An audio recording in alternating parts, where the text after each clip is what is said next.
Look at all of this. What do you see? Selective moral outrage. It's important to remember some key details. First, Senator Feinstein and her fellow Democrats, they had this allegation for several months. Professor Ford issued a letter to lawmakers back in July.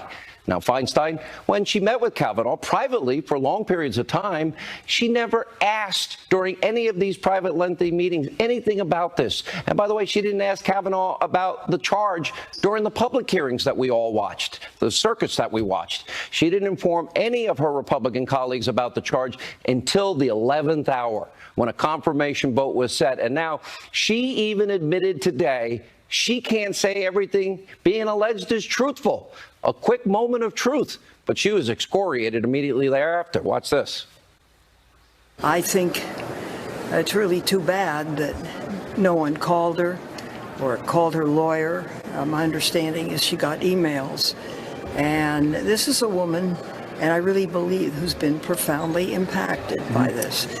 Now, I can't say everything's truthful. I don't know. Right. But I do know that they had to contact her lawyers. Well, they did. We checked in with Senator Grassley's office. She has now been invited numerous times to appear before the committee before sending this letter tonight. Now, Feinstein, after being excoriated by the base of her party, she tried to walk back those comments, saying, oh, she believes Professor Ford is credible. But this is the opposite of what we believe in this country, the presumption of innocence, due diligence. And frankly, what you're seeing and what you're observing and what you're watching is dirty political tricks at its worst. We should listen to all sides. And then I trust the American people will come to the truth. I trust senators will make the right decision. Earlier today, the president, he weighed in on these political tactics. Here's what he said. He's an incredible individual, great intellect, great judge. Impeccable history in every way, in every way. I feel so badly for him that he's going through this, to be honest with you. I feel so badly for him. This is not a man that deserves this. This should have been brought to the fore. It should have been brought up long ago. And that's what you have hearings for. You don't wait till the hearing is over and then all of a sudden bring it up. I feel that the Republicans, and I can speak for myself, we should go through a process because there shouldn't even be a little doubt. There shouldn't be a doubt. Again, they knew what they were doing. They should have done this a long time ago, 3 months ago, not now. But they did it now. So I don't want to play into their hands. The president's right on every point he makes, and brings us to the second key detail you need to remember. Any of the outrage that you're seeing from Democrats over sexual misconduct, nobody else in the media will report this. This is what I mean by selective moral outrage. There was no outrage over Senator Ted Chappaquiddick Kennedy. He was the lion of the Senate. Remember, he impugned the character of Judge Robert Bork. We aired it last night. He successfully blocked Bork's Supreme Court nomination by slandering and smearing him. But this is a guy right there, Ted Kennedy, in 1969. He drove his car off a bridge into shallow water. He left the scene of the crime, and his young female passenger, not his wife, died in a submerged car. He went home to sleep that night. He never called the authorities until the following day. He told nobody. That woman, she has a name, Mary Jo Kopechne, could have been saved. Senator Kennedy was revered by Democrats as a hero.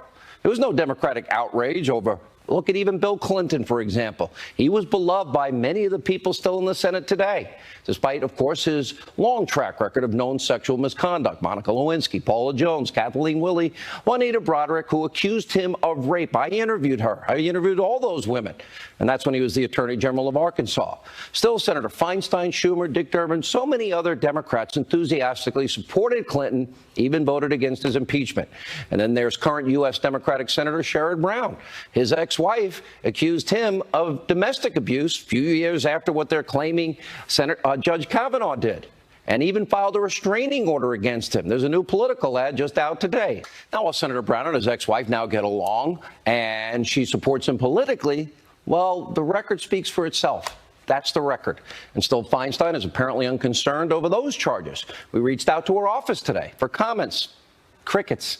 And there's also DNC Deputy Chairman. This is now currently happening. Keith Ellison. He's running to be Minnesota's next Attorney General. Ellison's ex-girlfriend recently accused him of serious physical and emotional abuse.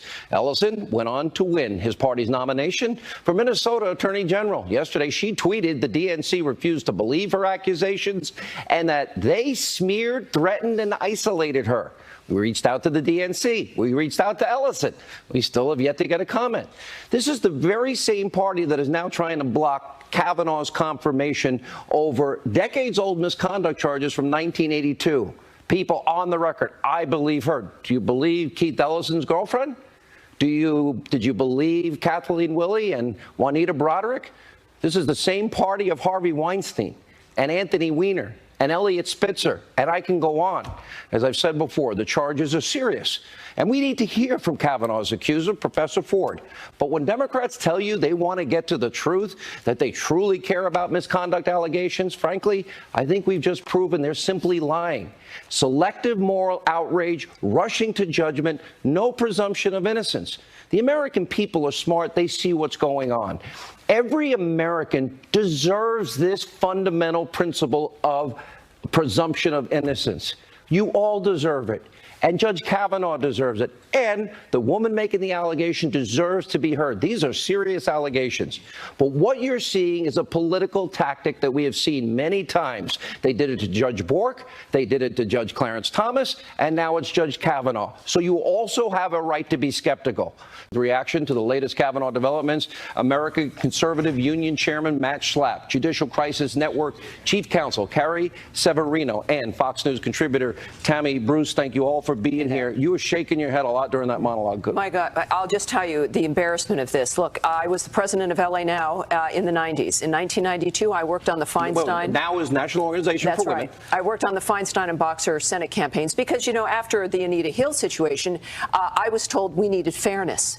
We needed it to be better. We needed it to, you know, be something that the American people could trust. And here we are 26 years later, and Feinstein is now wielding that hatchet.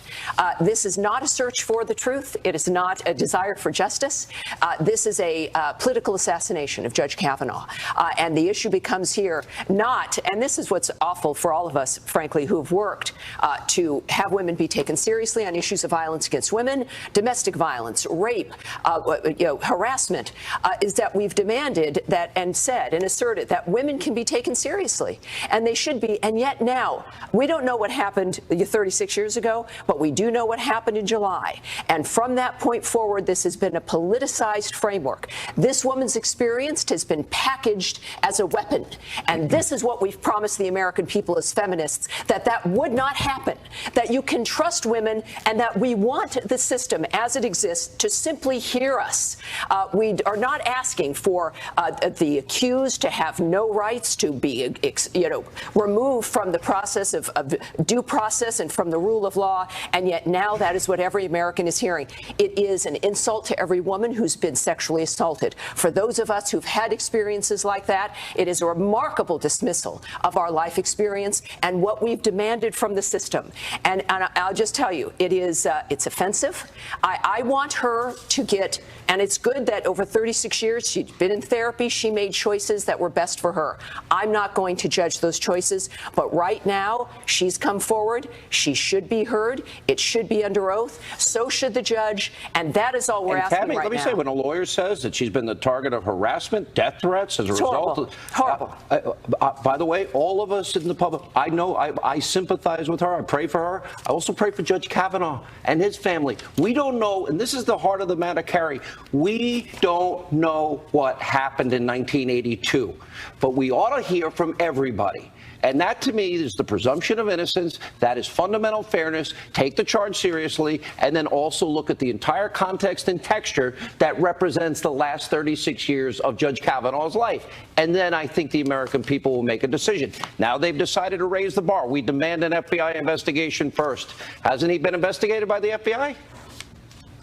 He absolutely has. I mean, this is moving the goalposts one time after another. They said, first, after holding it all this time, right, there were opportunities to do this in a private environment, a confidential, that would have spared Ms. Ford some of the harassment that she's experienced now. That would have been much better if Senator Feinstein had talked about this, for example, in the closed hearing for Judge Kavanaugh. That's what that's designed to do. There was I think there's an important point. The Republicans said, Mitch McConnell and Senator Grassley, it can be closed or it can be open. She doesn't have to go publicly with this, and I would understand the stress of anybody.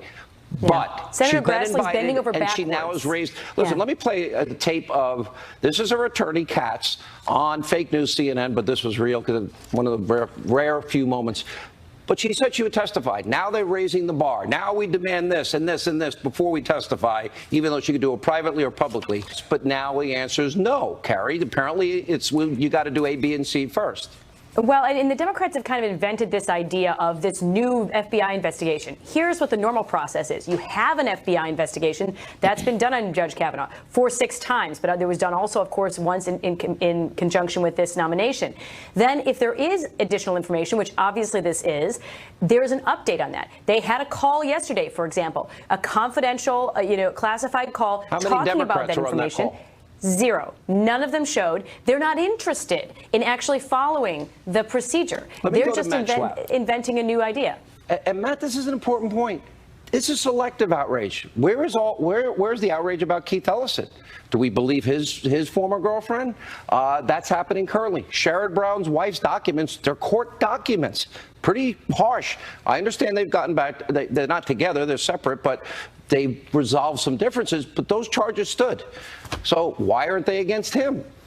Look, there are 9 members of the Supreme Court, some picked by Democratic presidents, some picked by Republican presidents. Why is it after Clarence Thomas and now Brett Kavanaugh and the other ones like Robert Bork, they were able to treat unfairly in the process? Why are 2 of the 9 going to have over their heads this idea that they acted inappropriately sexually? You know why? Because Tammy's right. Because that charge works and it tends to stick. And I want to disagree with something everyone has been saying about this. I believe we will learn nothing on Monday. I know we say that people have the right to be heard. She had the right to participate in a very fair process with a lot of Democratic senators who would have helped her. She chose not to participate in that process because she wants to delay this vote to stop this nomination. This is politics. This is not going to heal anything on Monday. And Republicans better hold the line. 2 women who know the judge coming up next. Thank you for being with us. Thank you. God bless you. And God bless America.